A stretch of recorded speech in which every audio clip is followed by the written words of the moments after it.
Hey there, extraordinary thinkers. The Travathan here.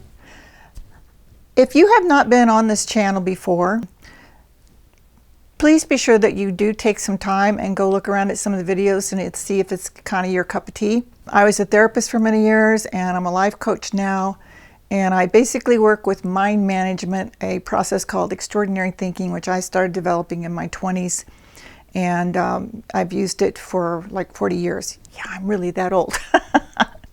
So extraordinary thinking is a really, really important thing because it teaches you how to think in a manner that's most productive for you. So if any of that might be your cup of tea or you're just not sure, be sure when this video is at the end that you go back and you watch a couple of videos. I'll put some at the top that sort of suggest things you might like. So what we do on this channel is that I sometimes will take questions from people who are on my social media channels. I don't know if you call that a channel, page, I don't know. I'm not that tech savvy, so I'm not sure the proper name. But anyway, I bring them here. And unlike many YouTubers, I do not do keywords to find out what's the most popular. I talk about the things that really matter. I don't just follow trends, and I just don't do any of that. So if you're here because you think I'm following some trend, that's not going to work for you.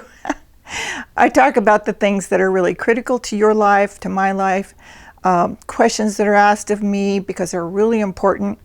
And the goal is, of course, in extraordinary thinking, to be able to live a life that pleases you, that is truly what you want.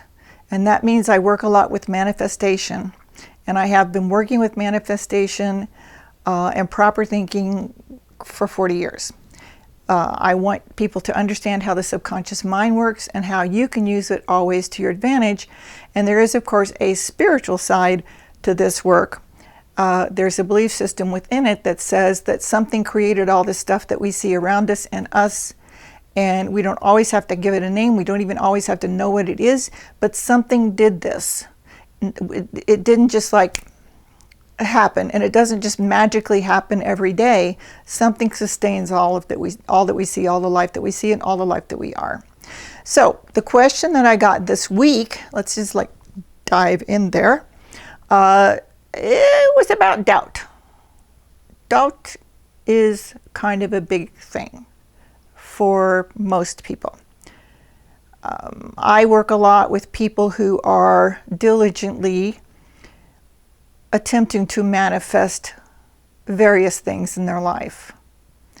Now, when I say that, I want you to hear what I said. They're diligently attempting to manifest things in their life. And therein is the rub. There is where the problem is resting. Why I say that is that it's really one simple little trigger that they're doing to themselves. They are not successfully manifesting. They're still in the, well, I'll attempt it and see if it works mode, which is not going to work. So we're going to talk about doubt because I had several questions about doubt this past week, and those were from people who are working on manifestations.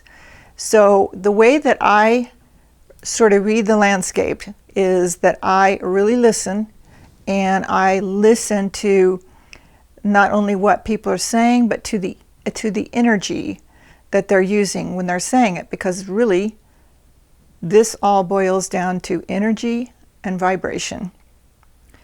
And it is really important to understand that manifesting anything, which you can manifest pretty much anything.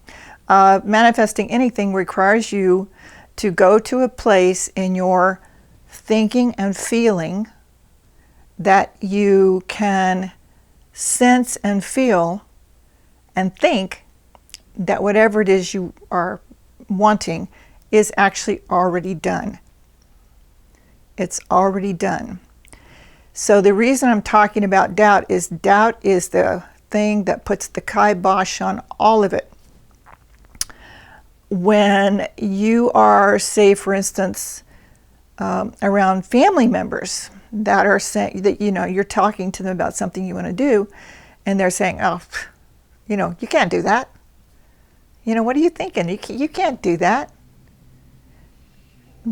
That's people who are putting doubt in your energy field, and you may think that you can kind of just rise above it, but you know what? You have to actually kind of like go for it and sort it out and say to yourself, okay, I'm going to figure out what I'm feeling.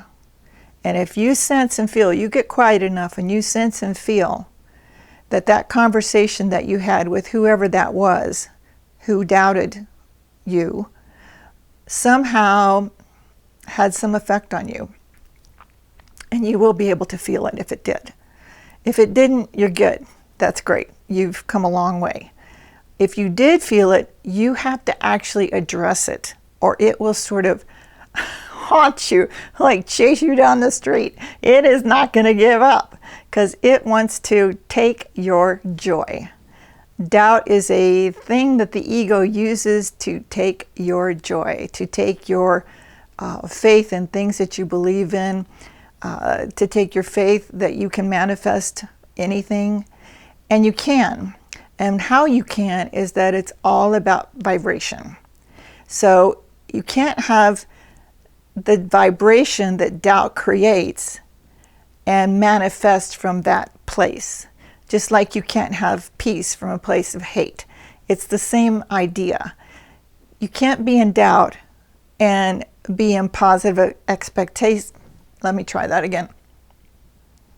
You can't be in doubt and be in a state of positive expectation at the same time. So people will say to me, well, Lee, I think I'm pretty much nailing it, but I have my doubts now and then. And I say, so you're sloppy.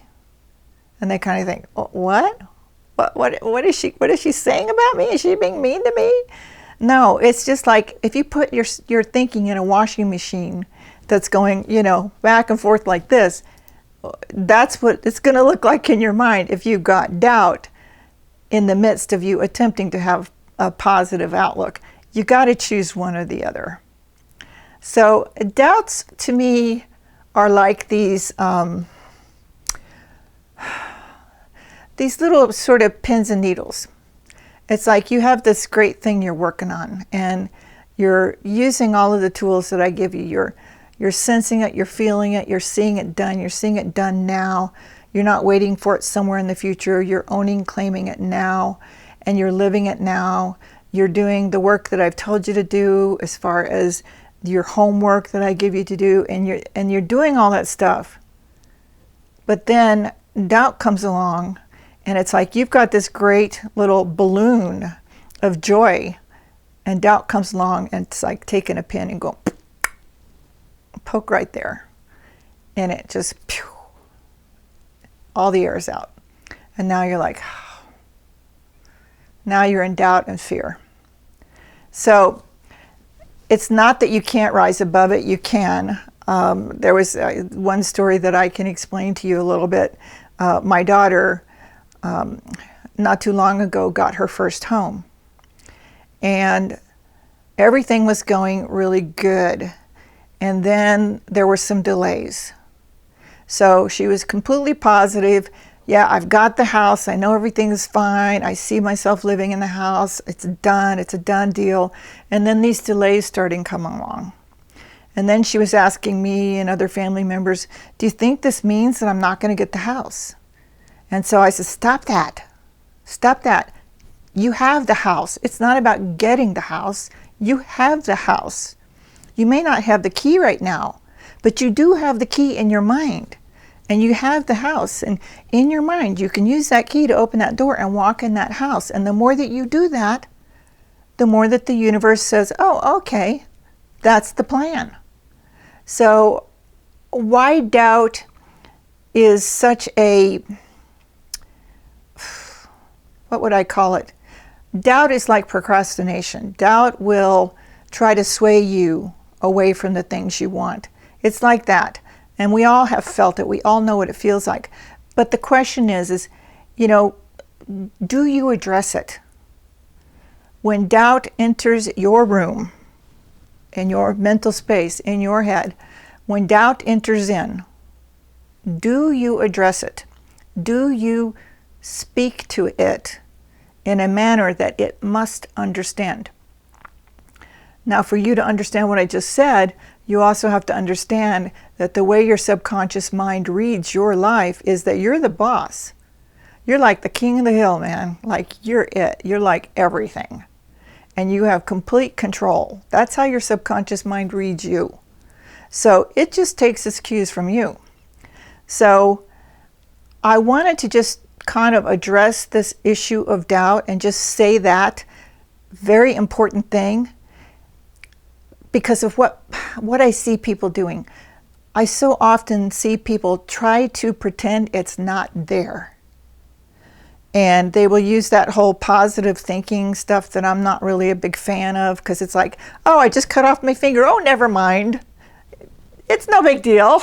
No, you cut your finger off, go to the ding-dang hospital. You know, it's like, get your finger put back on. Don't go, it's no big deal. You know, I've seen people do that stuff where it's like, it's positive thinking to the point of being completely blissfully unreal, not dealing with reality at all.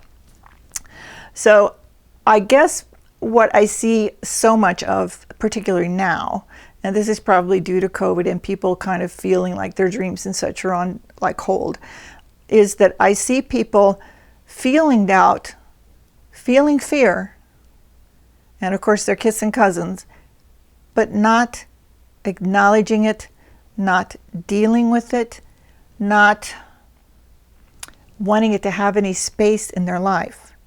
And what I say to that is, it already has space in your life. It's there. So something from you created that, because your whole experience is of yourself. It may look like it's other people, but it's of yourself. So there's something in there that kind of rose its head, and now you can't just like sweep it under the rug so you can trip on it later. That's not going to work. You just have to acknowledge it. But what I also say, and this is important to note as well, is acknowledge it, but don't wallow in it. Because the longer you stay with it, bigger it gets, the harder it is to get out. It's like the crime family show. I was almost out and they sucked me back in. You know, I know I'm being silly, but it's like that. So I want you to be aware that doubt can end up, in the long run, if you play this right, being a friend, a teacher, something that teaches you about something you need to know, because it's an area where you're out of alignment with your true self. Now, if you don't know what your true self is, some of you think you do, but you might not be correct. As I want you to take a look at this. Hopefully you can see that okay. I don't know if you can see that. I think you can see that. This is my latest book, Loved Beyond Compare. It's 10 Powerful Birthrights of Your Great Unlimited Extraordinary Self. So did you know you were a great, unlimited, extraordinary you? Did you know that? It's not just pretty words.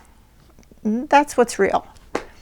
We have this idea, and we all see videos about this all the time. It's got tons of books about this, but we all have this idea that when we wake up in the morning and we put our feet on the ground and we go brush our teeth, comb our hair, get going with our day, that's it. That's who we are. We are who we see in the mirror. We are the person who's moving from the bed to the floor, to the bathroom, to the brush, to the toothbrush, whatever. And we assume that's who we are. We go out in the day and people talk to us, and somebody may say, so what do you do for a living? And you might assume that's who you are. Whatever your answer is, they might assume that's who you are. Well, I'm a this, or I'm a that, or I do this, right? You might assume that's who you are. But in reality, you're a billion times bigger than any of that. And you are a billion times more in control than any of that. And like I just said a little bit ago, is the subconscious mind sees you as the absolute end all to all. It sees you as the center of the universe, and your word is law. So be careful about what you choose to give space to for very long. Now you need to address things that come up.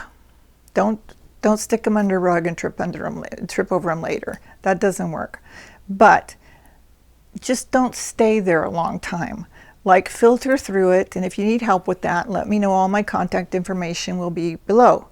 If you need help, ask for help. And be sure you get the latest book. Don't let your doubts control you. You control your doubts. It's that same idea of you get a choice. You allow your emotions to control you, or you control your emotions. Life controls you, or you control your life. It's that thing. And if that's hard to understand, just make contact with me and I'll see if I can help you out. But until next time, be sure you go down and subscribe, and please do that little bell so you're notified of every new video that I do. And if doubts are sort of haunting you, talk to them. Talk to your ego. That's all it is. That's your ego messing with you. Talk to it and say, let's get this done, and let's get you moving on. Kick it to the curb, because you don't want to stay there too long. And the reason for that, again, goes back to vibration. Your entire life is based on your thoughts and your vibration. And you need to manage that. This fly by the seat of your pants and all that doesn't work. Too many people have tried it, but it just doesn't work. So till next time, I'm putting up videos right here for you, and I hope you check out whichever one or both are most important to you, and I'll see you on the flip side next week. Talk to you later. Bye.